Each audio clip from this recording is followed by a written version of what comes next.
Denmark, a small but influential Scandinavian country in northern Europe, has a rich and diverse history.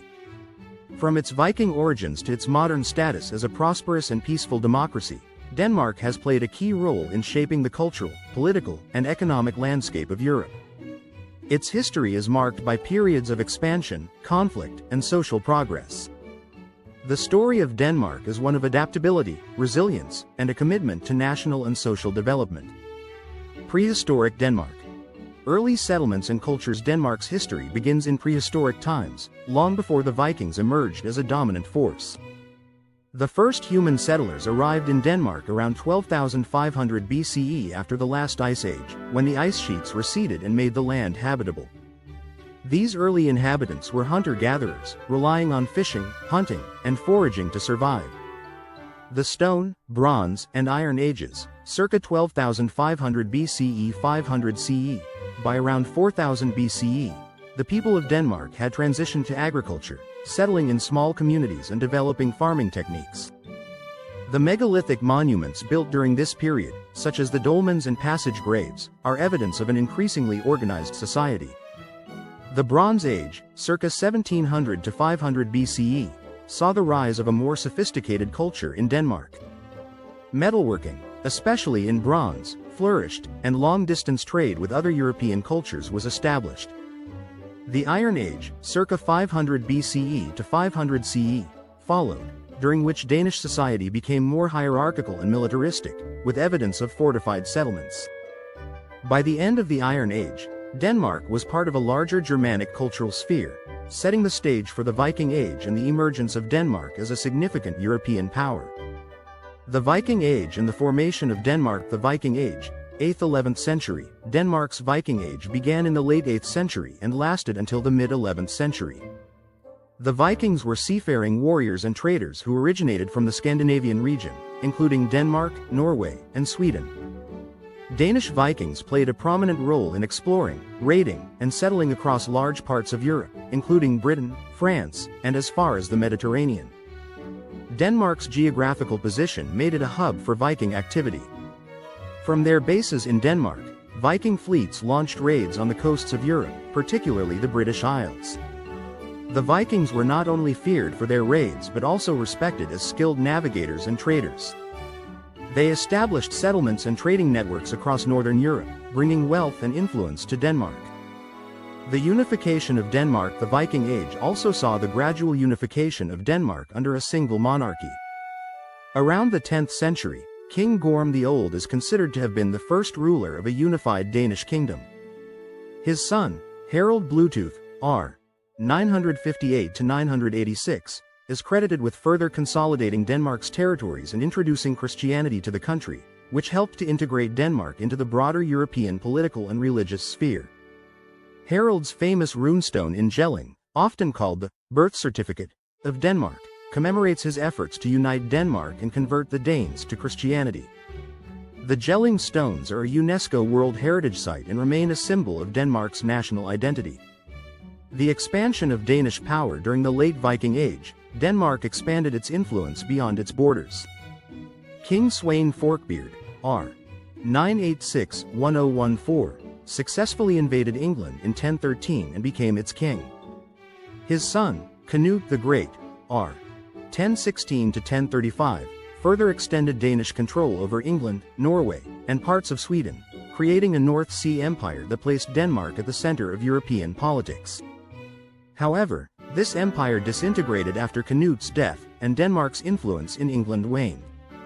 Medieval Denmark. Consolidation and conflict. The Middle Ages and the Kalmar Union, 12th–15th century. Following the Viking Age, Denmark entered a period of feudal consolidation and territorial conflict. The Middle Ages saw the rise of a powerful aristocracy, the spread of Christianity, and the establishment of the Danish monarchy as a central authority. Denmark became a feudal state with a strong agricultural economy and a growing network of towns. During the 14th century, Denmark faced internal strife and external threats, particularly from the German Hanseatic League, which dominated trade in the Baltic Sea. To counter these challenges, Queen Margaret I of Denmark united the crowns of Denmark, Norway, and Sweden in 1397, forming the Kalmar Union. This political union lasted for over a century and helped to strengthen Denmark's position in Northern Europe, though it was often plagued by conflicts, particularly between Denmark and Sweden. The Protestant Reformation and the decline of the Kalmar Union began to unravel in the early 16th century, as growing tensions between Denmark and Sweden led to Swedish independence in 1523. This marked the beginning of a long and bitter rivalry between the two countries. Around the same time, the Protestant Reformation swept across Europe, and Denmark was no exception. In 1536, King Christian III formally adopted Lutheranism as the state religion, leading to the dissolution of Catholic monasteries and the confiscation of church lands. The Protestant Reformation had a profound impact on Danish society, politics, and culture, and it helped to solidify the power of the monarchy. Denmark in the early modern period wars with Sweden and territorial losses, 17th century. The 17th century was a tumultuous period for Denmark, marked by a series of wars with Sweden, which resulted in significant territorial losses. The most devastating of these conflicts was the Second Northern War, 1655 to 1660, during which Denmark lost the provinces of Scania, Halland, and Blekinge to Sweden. These lands had been part of Denmark for centuries, and their loss was a significant blow to Danish pride and power. Despite these defeats, Denmark remained a formidable power in Northern Europe. The Danish monarchy responded to the territorial losses by centralizing power and reforming the military and economy. King Frederik III declared Denmark an absolute monarchy in 1660, a system that would remain in place until the mid-19th century. Economic growth and colonial expansion during the 18th century, Denmark experienced a period of relative peace and prosperity. The country developed a thriving agricultural economy, and Danish merchants became active in global trade. Denmark also established colonies in the West Indies, India, and Africa, becoming a participant in the Atlantic slave trade and the broader European colonial project. However, Denmark's colonial ambitions were relatively modest compared to other European powers, and the country focused more on maintaining control over its remaining territories in Europe, including Norway, Iceland, and the Faroe Islands. The Napoleonic Wars and the loss of Norway. Denmark's role in the Napoleonic Wars. Denmark's strategic position in Northern Europe made it a key player during the Napoleonic Wars, 1803 to 1815.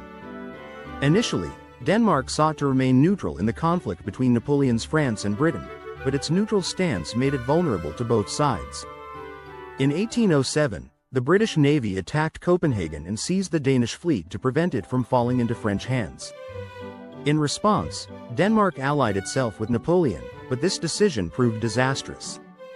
After Napoleon's defeat in 1814, Denmark was forced to cede Norway to Sweden as part of the Treaty of Kiel.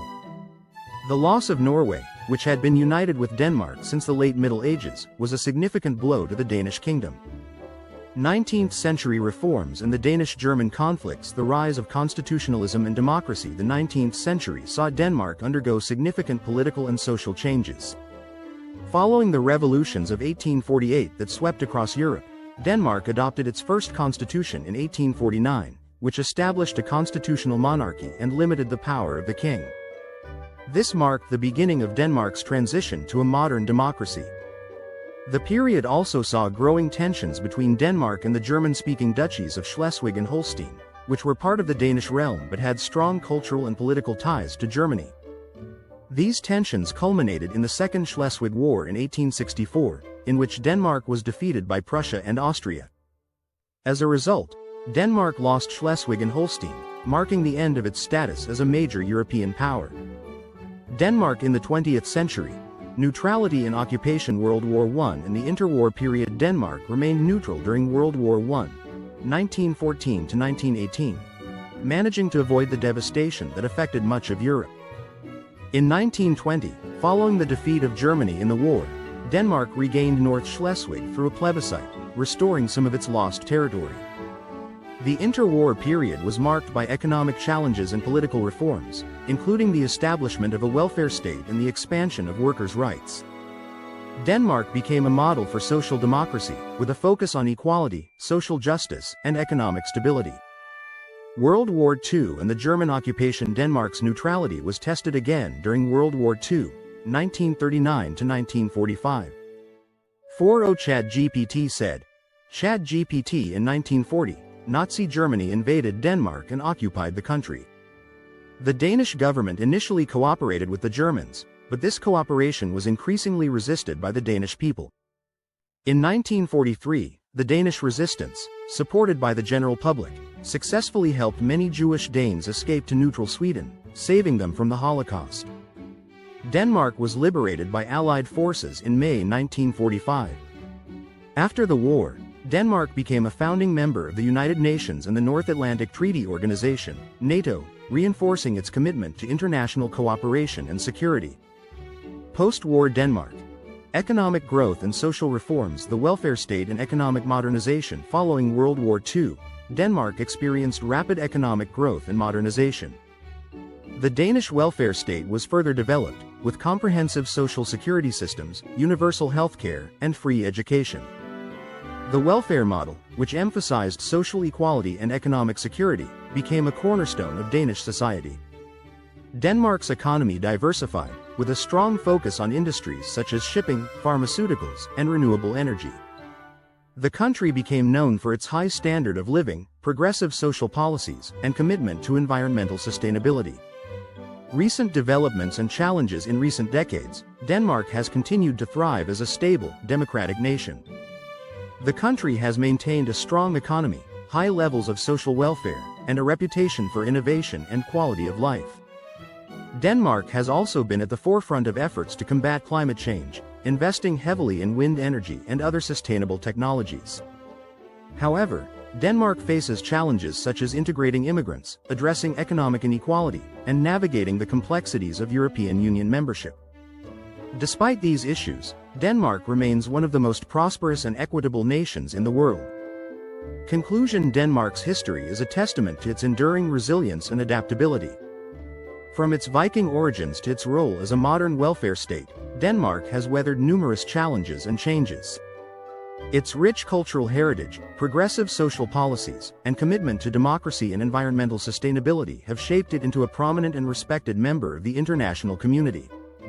As Denmark continues to evolve, it remains a beacon of stability and progress in a rapidly changing world.